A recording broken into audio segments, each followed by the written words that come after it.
That Transport is in very safe hands now in the Labor Party, aren't they?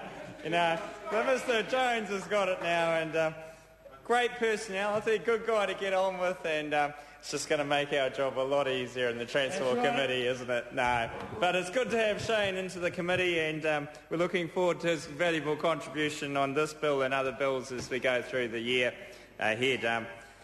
The Road User Charges Bill is something that is a reflection on what actually happened when Labor were last in government. They rammed through some changes which led to mass protests, and the truck protests that the previous speaker talked about were a direct result of a government that wasn't listening, wasn't engaging with the industry, and this is a reflection of how we have engaged and we've talked to the industry, and they are understanding of the changes that are coming forward.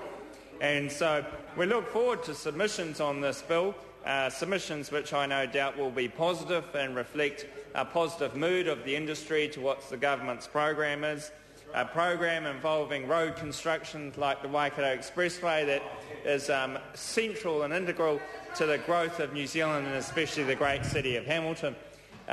And also the way in which the Minister has approached issues. I think Mr Joyce needs to be congratulated once again in this House for the way that he has worked with the industry to make things successful and something that everybody feels they can proceed with. The key things in this bill are that there's a change to the definition of vehicle weight, and so they'd previously been based on distance travelled and weight carried, and that could provide some difficulties for operators as to the actual weight. And so the bill changes the definition of vehicle weight to a fixed road user charge so that operators don't have to guess how much the weight was in advance, and that's going to make it a lot simpler and easier for both parties involved.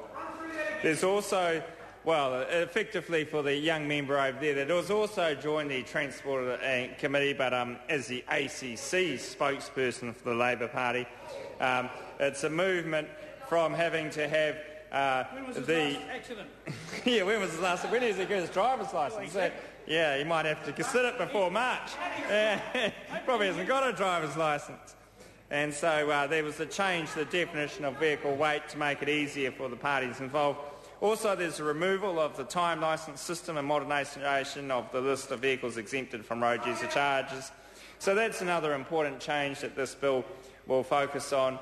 An improved regulatory framework for electronic management systems. Once again, an example of a government moving with the times and with industry.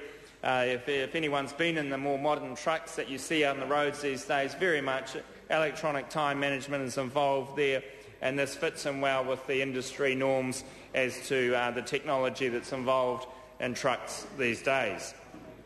Also, a fairer and simpler and less costly structure in relation to offences and penalties, particularly for light vehicles, because that's an area in the industry where people have felt that they have been unduly and hard done by, and so it's an attempt to actually provide a better system there so that those with light vehicles that may be able to argue that they have issues around compliance because they're not in such a heavy vehicle fleet, may have a system which is better for them in relation to the offences and penalties.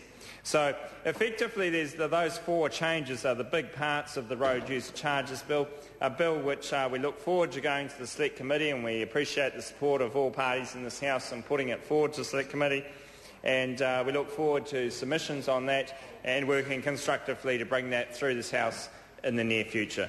Thank you, Mr Speaker. Mr Speaker.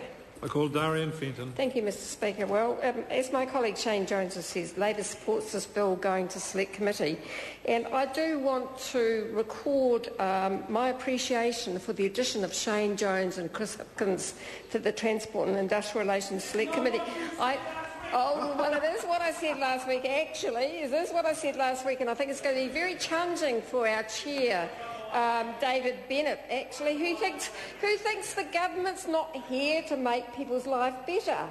Well, apparently, just from his speech, he is here to make the life better of some truckies, not all of them, some truckies. So, as Shane Jones, my colleague, said, we support this bill to Select Committee. There are some parts of this bill we have some reservations about, and some parts we strongly support.